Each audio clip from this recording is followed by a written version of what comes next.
everybody, and welcome to this tutorial. Today I am going to open up a chapter on brute forcing methods, I would say. And these will include, here I will include how to crack hashes, how you can actually attack a website with a brute force, how you can perform a brute force attack on a website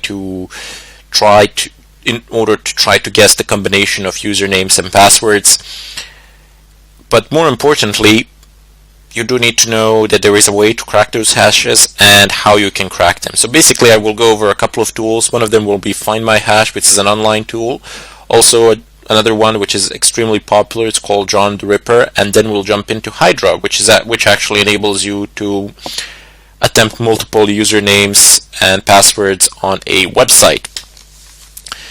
And in such a way brute force them. If it manages to guess them, you will log in, although it does require some rather painful parameters, so we'll see how that goes. It can be a drag with parameters sometimes because you need to figure them out in a website, but usually everybody pretty much gets the hang of it. They try it a couple of times and eventually it works out. Fortunately for us, the very first tool that I'm going to try today is rather simple, plain text, plain tool, and it's called Find My Hash. Find My Hash -- help. You will see even the help menu doesn't have that many options, so these are examples, these are valid options. Look at this.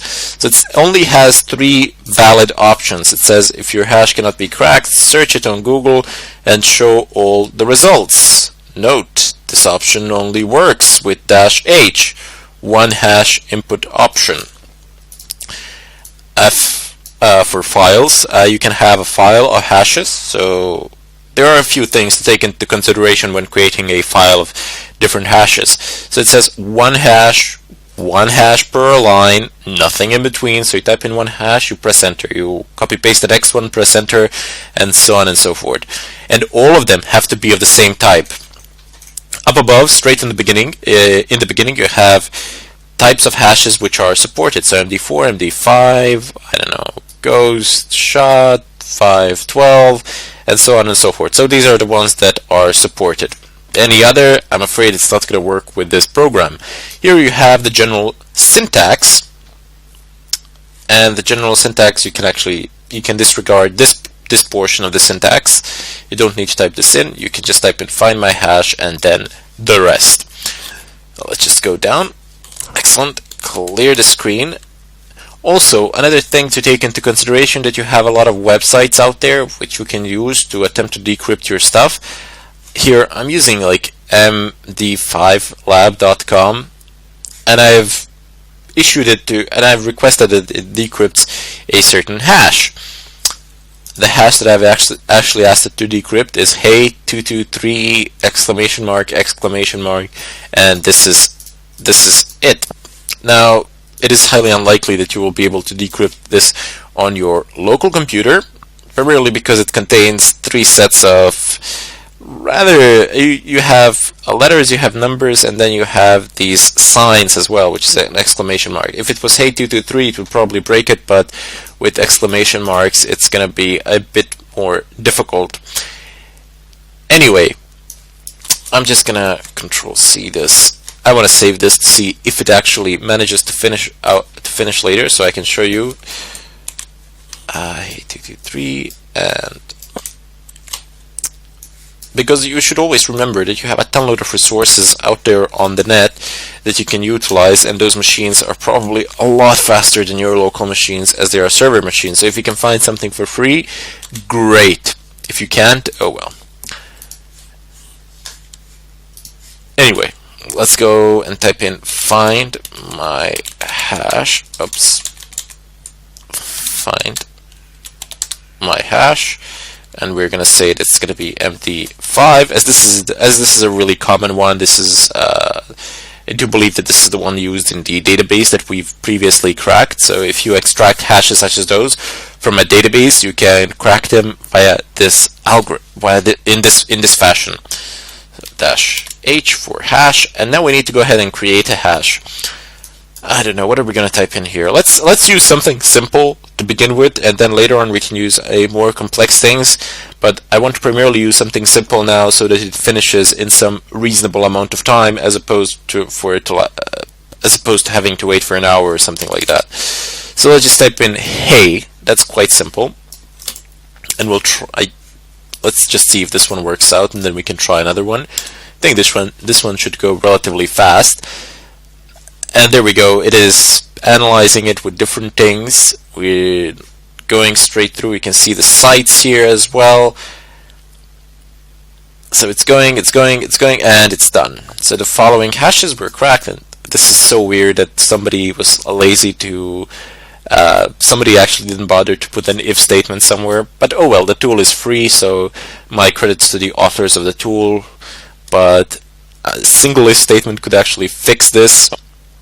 You wouldn't have, if you have a single hash, it should be written the following hash was cracked, and if you have multiple hashes, it can say the following hashes were cracked. Anyway, that really doesn't matter. It has no effect to the functioning of our tool, and you can see, surely enough, there's a hash here, and you can see the word that was hashed as well. So no big deal there. Let's try something a bit more complex. Is this done? No.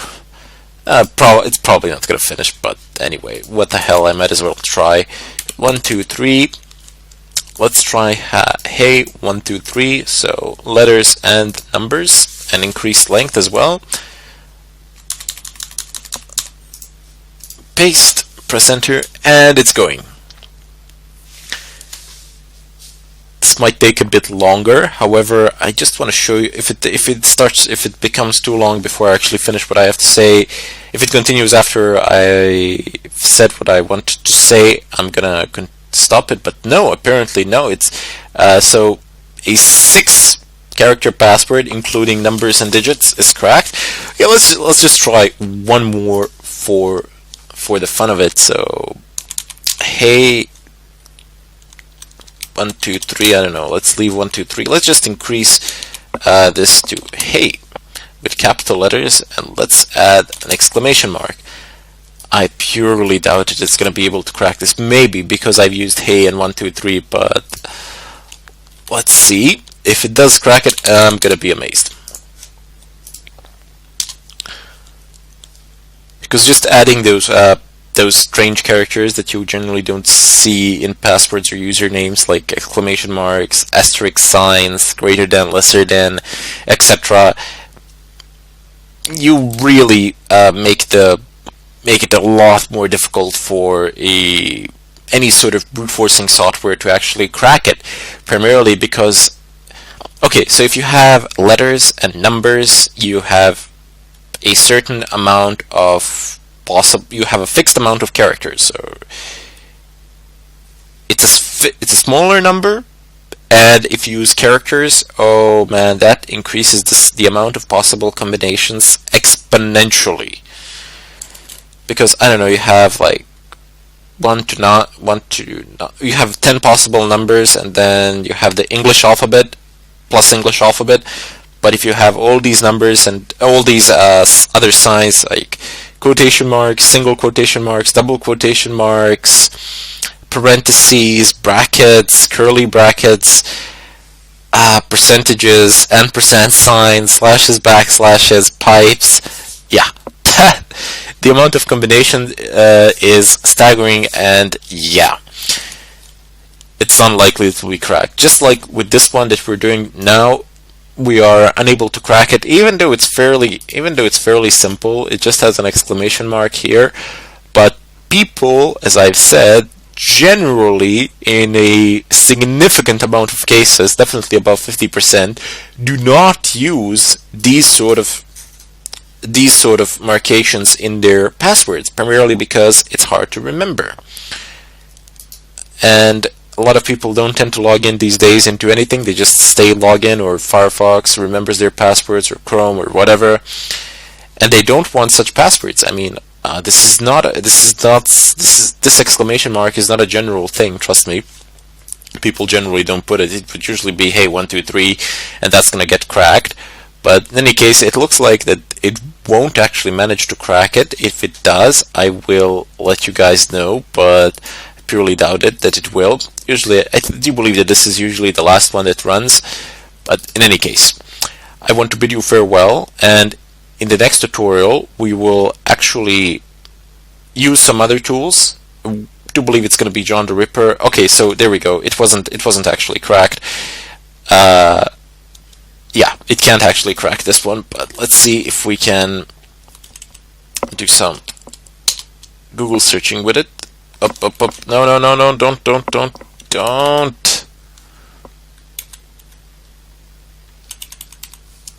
Let's see, how does the syntax for this one go? Again, you go for it.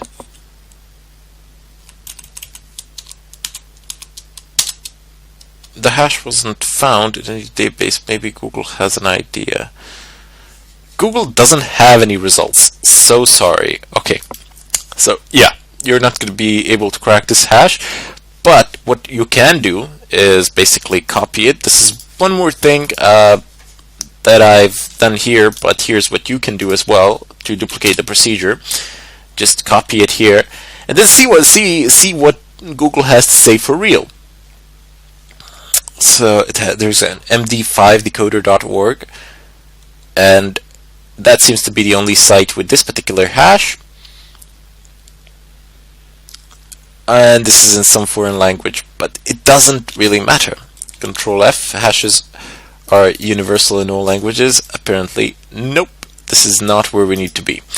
But if you have a website like md5lab.com, you can copy paste it there. I can't copy paste it actually here now because there's this cracking process underway. But if you are using this site for the first time, you're gonna get a prompt here. Just copy paste the hash and click on decrypt. Maybe they will have more luck than you. Anyway, in the follow-up tutorial, as I said, we'll try out some other tools and see how our luck serves us there. Until then, I bid you all farewell, and I hope to see you there.